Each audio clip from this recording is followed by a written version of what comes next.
Hi hello எல்லோரும் எப்படி இருக்கீங்க? ஸோ இன்றைக்கி பார்த்தீங்க அப்படின்னா Q 2024 ஜென்ரல் டெஸ்ட்டில் கேட்ட கொஷின் இது. ஸோ பேசிக்கலாக இந்த ரெக்டாங்கிள் ஷேப்பில் இருக்கக்கூடிய இந்த பாக்ஸ் தான் உங்களுக்கான கொஷின். இதில் வந்து இந்த ஆல்ஃபபெட் மிஸ் ஆகிருக்கு. ஸோ அதையும் இந்த நம்பர் மிஸ் ஆனது நீங்கள் வந்து ஃபைண்ட் பண்ணணும். அண்ட் நான் உங்களுக்கு சேலஞ்ச் பண்ணுறேன். வித்தின் 10 செகண்ட்ஸ்க்குள்ளே உங்களால் இதை சால்வ் பண்ண முடியுதா அப்படின்றத மறக்காமல் கமெண்ட்ஸில் சொல்லுங்கள். And your time starts now.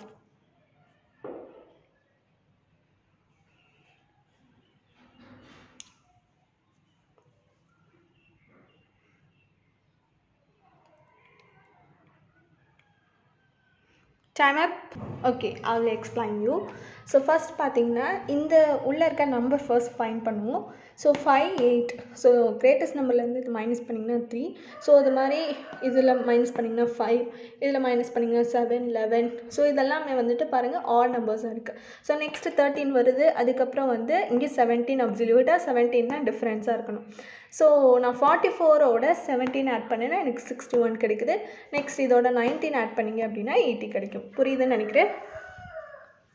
So இந்த நம்பர் ஃபைண்ட் பண்ணுறதுக்கான clue absolutely it's a odd number. So next நம்ம வந்து ஆல்ஃபபெட்ஸ் தான் ஃபைண்ட் பண்ண போகிறோம்.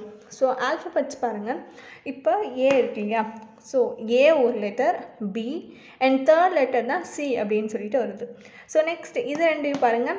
சி ஒரு letter, next D, E and fourth letter தான் எஃப் அப்படின்னு வருது. நான் ஆல்ஃபபெட்ஸ்க்கு ரவுண்ட் பண்ணிட்டேன். இது வந்து ஒரு 2 லெட்டர் கழித்து சி வருது. இதில் பார்த்தீங்க அப்படின்னா சி டி இ. ஸோ 3 லெட்டர் கழித்து எஃப் வருது, ரைட்? ஸோ நெக்ஸ்ட்டு இலேருந்து ஐ, இஎஃப்ஜிஹெச். ஸோ 4 லெட்டர் கழித்து தான் ஐ வருது. ஸோ நெக்ஸ்ட் பார்த்தீங்க அப்படின்னா ஜி, ஜிஹெச்ஐ ஜேகே. அதாவது 5th லெட்டர் போயிட்டு நெக்ஸ்ட் இருக்கிறது. ஓகே, ஸோ அப்போ என்ன வரும்? எல் வரும், ரைட்? ஸோ அப்போ என்ன ஆன்சர்? 61 அண்ட் எல் அப்படின்றத ரைட் ஆன்சர்.